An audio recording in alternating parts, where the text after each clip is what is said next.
Welcome back. Today, we're continuing our series on Women of Faith in the Bible. These women had faith in God and trusted Him, even when life was difficult. As a result, God worked in their lives in some pretty amazing ways. Remember, as we travel through our series, we're going to learn something important from each one.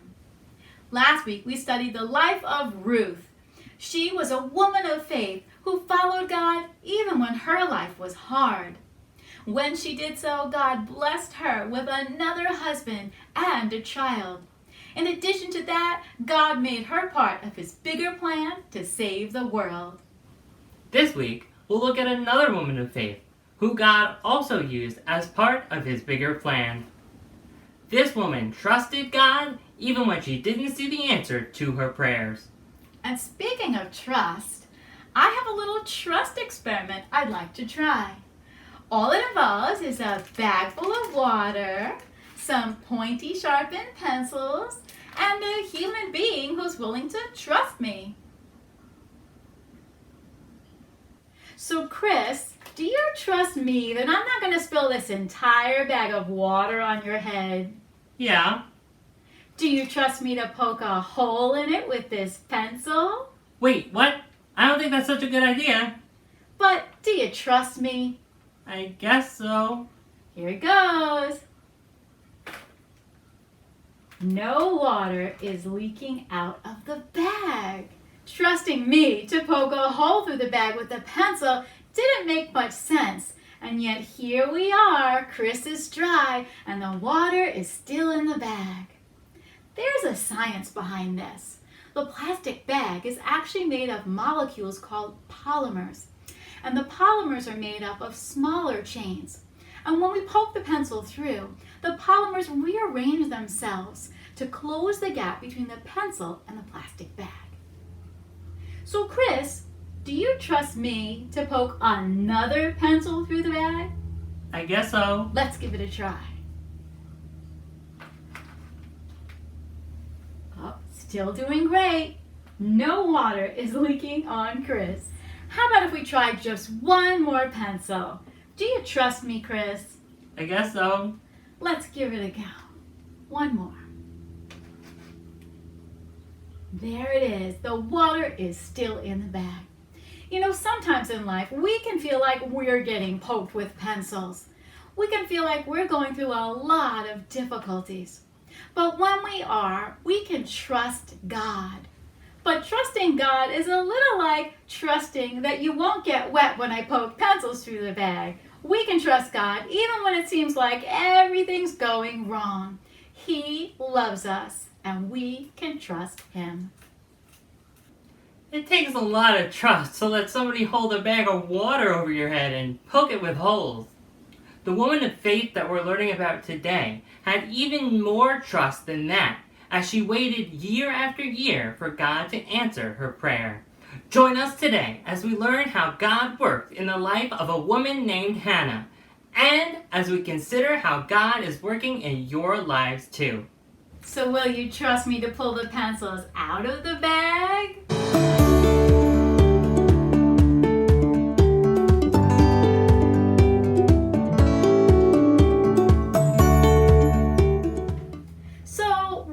Longest time you've ever prayed for something? Was it a week, a month, a year, or even longer than that? Did you keep on praying, or did you give up?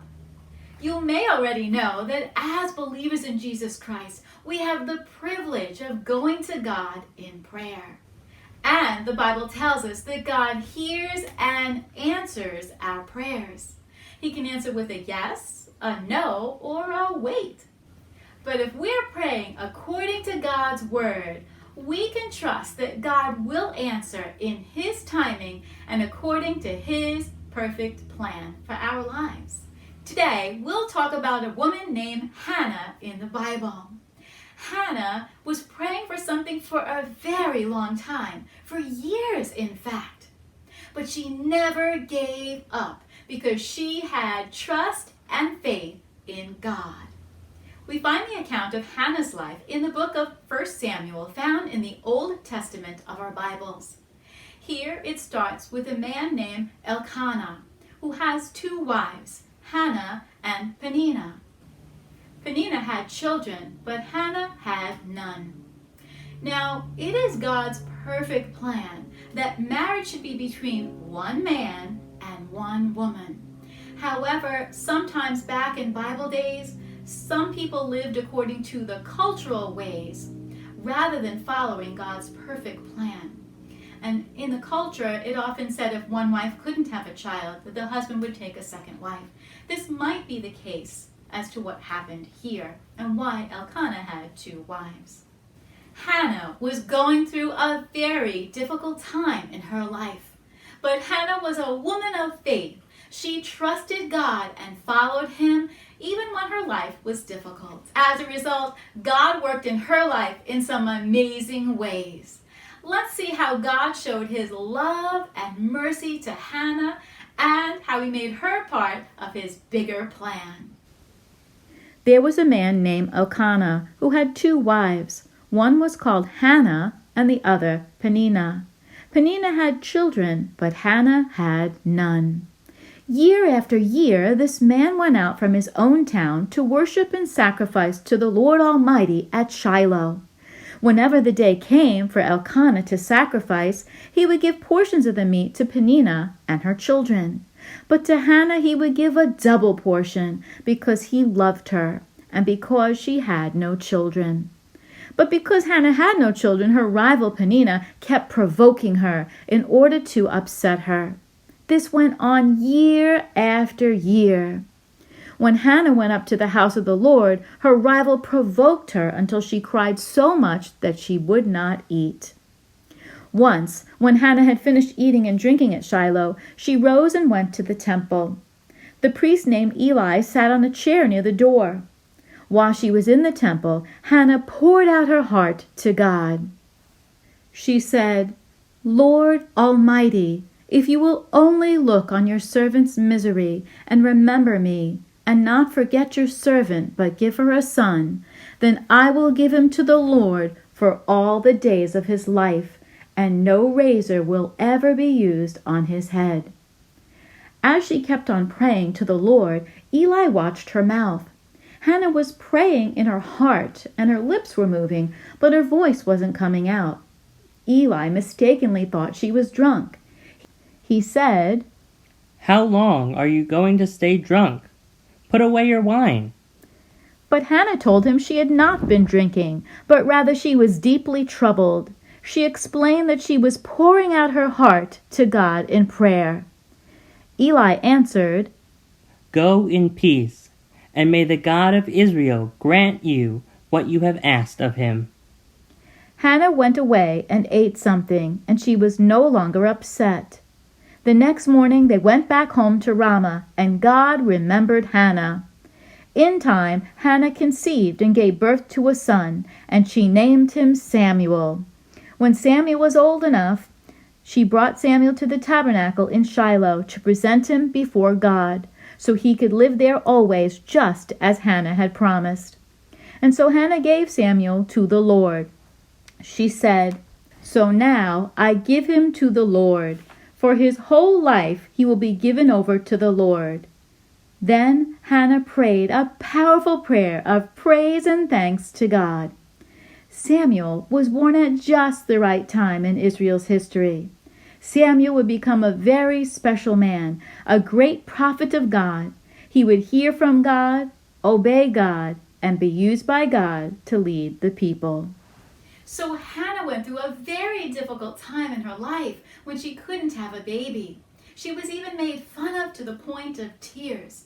But Hannah put her trust and faith in God. She persevered in prayer, and she never gave up. When we face difficulties or we're upset, we should go to God in prayer like Hannah did and trust that God hears us. 1 John 5:14 says, "If we ask anything according to his will, he hears us." So if we are praying according to God's will, he does hear us. And he will answer in his timing and according to his perfect plan for our lives. We also see that Hannah was a woman of integrity. Hannah made a vow to God, and when the time came, she fulfilled her promise. She said, "I prayed for this child, and the Lord has granted me what I asked of him. So now I give him to the Lord. For his whole life he will be given over to the Lord." Thus, Hannah kept her promise to God. How hard must that have been to let Samuel go live at the temple? But this was all part of God's plan. Samuel would become a mighty prophet of God. The Bible also tells us that God blessed Hannah with many more children. She had 3 sons and 2 daughters. What a mighty God we serve. Let's pray together. God, we thank you for this lesson today, and we ask you to help us learn from Hannah. Help us to remember to come to you with our problems, worries, and concerns, just like Hannah did, and trust that you hear our prayers, and you will answer them in your timing and in the way you know is best for us. In Jesus' name we pray. Amen. We can take great encouragement from hearing about the life of Hannah. She never stopped praying because she had faith and trust in God. And so should we. The same God who heard and answered Hannah's prayers hears and answers our prayers today. Remember, God loves you and has good plans for your life.